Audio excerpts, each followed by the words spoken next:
What's going on, YouTube? Got a fun video for you today. This one's extra special because it came as a subscriber request. So Kevin Smith, thanks for reaching out to me. I hope this is what you're looking for.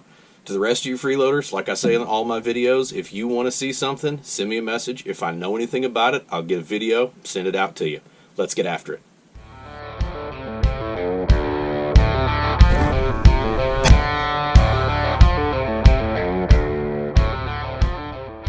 Today I'm going to show you guys how to backstack and stage 550 cord for quick, easy access. I've done it this way for years. I'm sure a lot of you guys have seen this method, but I'm constantly surprised at the number of people who haven't seen it. I always get guys going, hey, show me how to do that.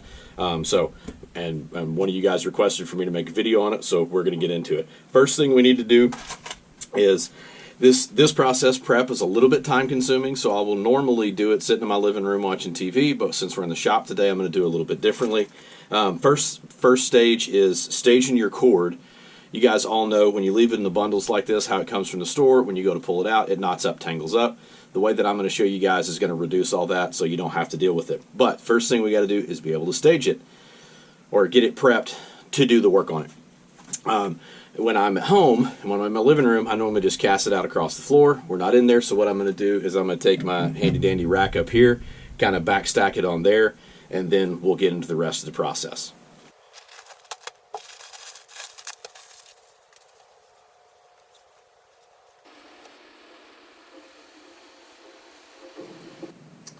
We want to make sure we're getting all of these twists out before we start stacking it. So an easy way to do that is just get a working end and you just kind of unravel it and it'll untwist as you push it down. It may take a couple times because it has to push it all the way to the end. See how it's twisted up there?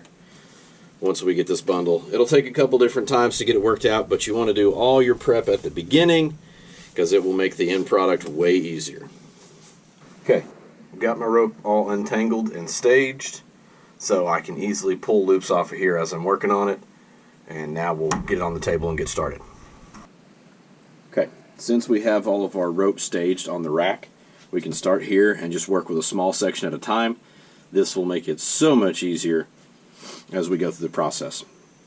All you want to do is take the working end of your rope and just take a bite on it. Just pull a section. And what you're going to do is tie an overhand slip knot. The way that I do that is I come behind, like that, push this loop through. I'm going to pull the loop I pulled through and cinch it down.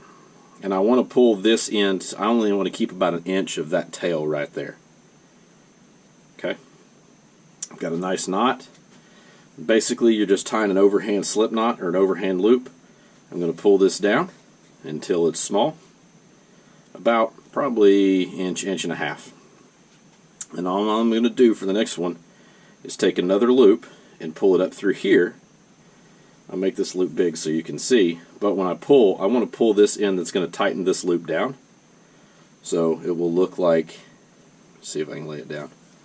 See how you guys have it right there. I'm going to pull right here and it's going to tighten this smaller loop. Okay. And we pull this. All right. So I over-exaggerated the size of this loop to get the rope out of the way so you guys can see. But basically all you're going to do is take this loop over and over, pull your extra rope up through it, another loop, pull down, it'll tighten down on itself, and make another loop.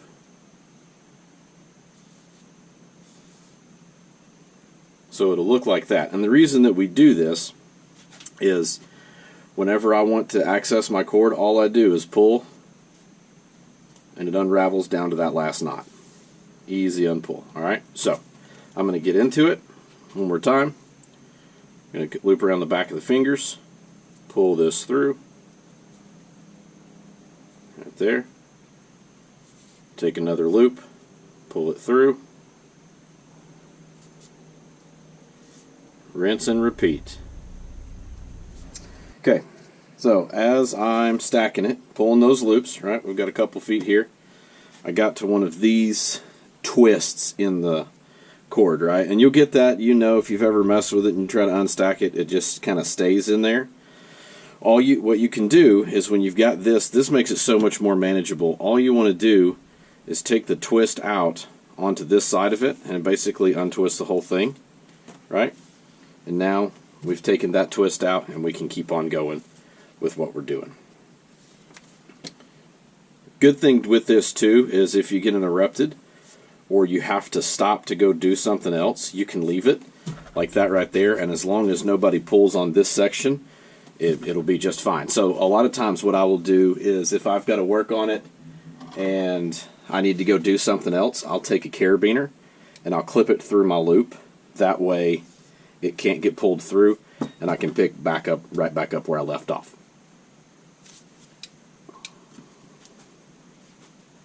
Okay, so we've got it all done so far. This is all 100 feet and it is reduced down to right at 21 feet. So it is now a quarter of the length, or less than a quarter of the length of what it was at the beginning. This is why I love this method. I'm going to show you guys how to stash it and a couple more stages, but if you end with this is perfectly fine and acceptable.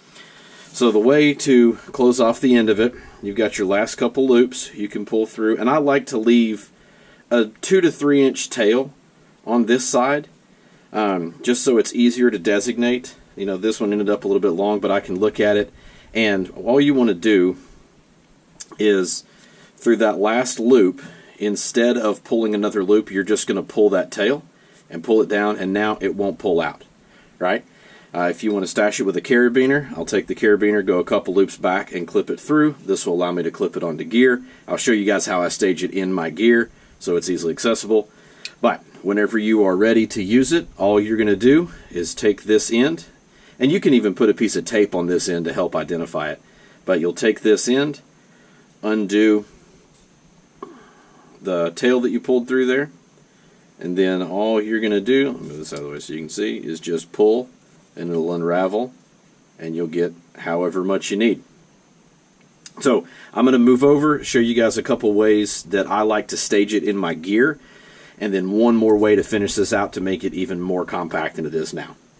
Way number one, and probably my favorite way to store it, is I take all of the extra cord and I will put it down in the camelback or bladder pouch on a backpack.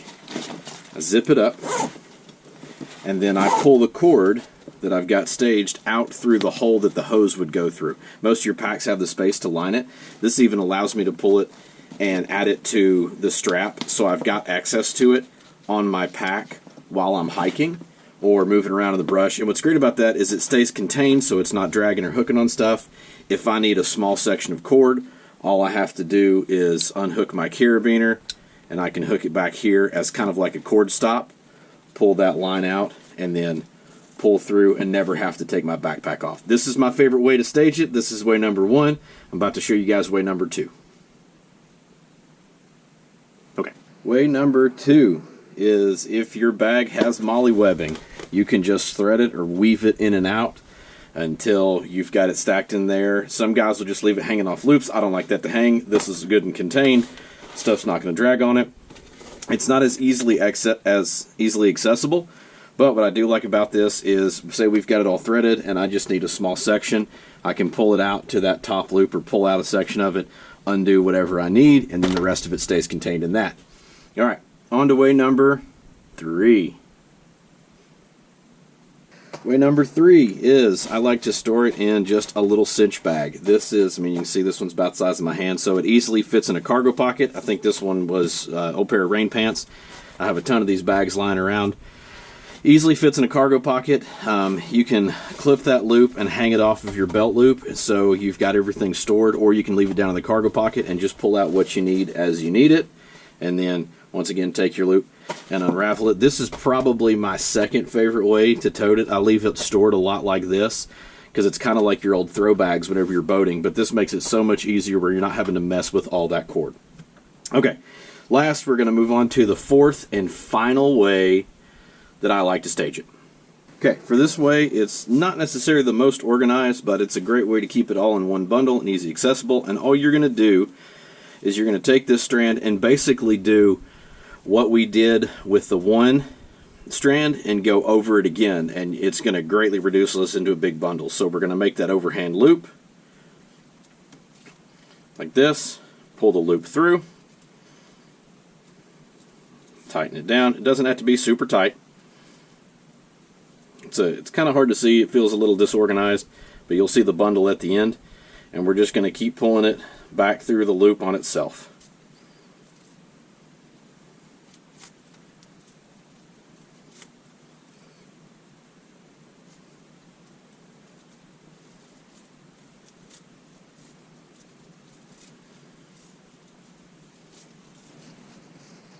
Same way, once you get down to that last loop, you can just pull this loop through. All right, I'll stage it here, hang it off my pack, or put a hook through here. If you want access to it, all you do is undo your main piece. Actually, before you do that, sorry, I got ahead of myself. Undo this part right here. This will allow it to unravel in the large amounts as you need it. And then you can go to your small piece, undo it, and just pull out the section that you need. So this, I don't know if I said it before, but this is reduced down to right about 4 feet. This is an easy way. This is probably my favorite way of storing 550 cord, or really any kind of cord. You can use it with ropes too. We took 100 foot and reduced it down to just a couple inches over 4 feet. This keeps it where it doesn't get tangled up in your pack. It's super easy to access. It can stay like this for a very long time, and it's just a great way to work with it. So thanks for watching. If you guys have any questions, don't forget to hit me up in the comments. Like, share, subscribe, send it to your buddies, and if you want to see any videos, let me know. If I know anything about it, I'll get them going. Like I said, this one was a subscriber request. So thanks for watching. I'll catch you guys later.